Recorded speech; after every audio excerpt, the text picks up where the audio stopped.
പണ്ട് കാലത്ത് നമ്മുടെ അമ്മൂമ്മമാർ കഴിച്ചിരുന്ന ഈ ഭക്ഷണം നിങ്ങൾക്കറിയാമോ?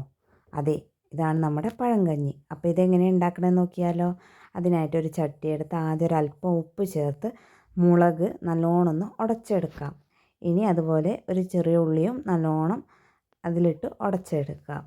നല്ലോണം ഉടച്ചതിന് ശേഷം അതിലേക്ക് നമുക്ക് ചോറാണ് ചേർക്കുന്നത്. വെള്ളത്തോട് കൂടിയുള്ള ചോറ് ഇതിലേക്ക് ചേർത്ത് കൊടുക്കാം. ഒന്ന് മിക്സ് ചെയ്തെടുക്കാം. ഇനി ഇതിലേക്ക് തൈരാണ് കേട്ടോ ചേർക്കുന്നത്. ഇതിവിടെ വീട്ടിൽ തന്നെ ഉണ്ടാക്കിയ തൈരാണ്. നല്ല ടേസ്റ്റ് ഉണ്ടായിരിക്കും.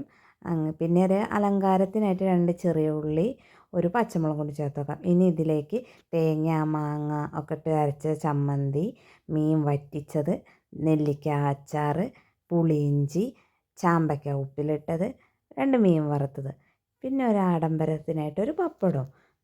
അങ്ങനെ നമ്മുടെ പഴങ്കഞ്ഞി സെറ്റായിട്ടുണ്ട്.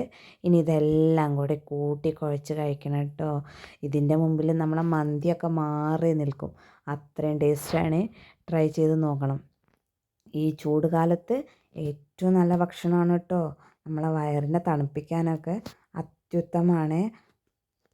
ഇത് ഞാൻ മാത്രമല്ല കേട്ടോ കഴിച്ചത്, കുട്ടികളൊക്കെ കഴിച്ചിട്ടുണ്ടായിരുന്നു. അവർക്കൊക്കെ ഒരുപാട് ഇഷ്ടമായി.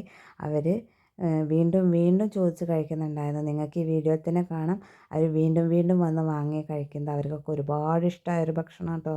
അപ്പോൾ എല്ലാവരും ട്രൈ ചെയ്ത് നോക്കണേ. നല്ല ടേസ്റ്റുള്ളൊരു ഭക്ഷണമാണ്.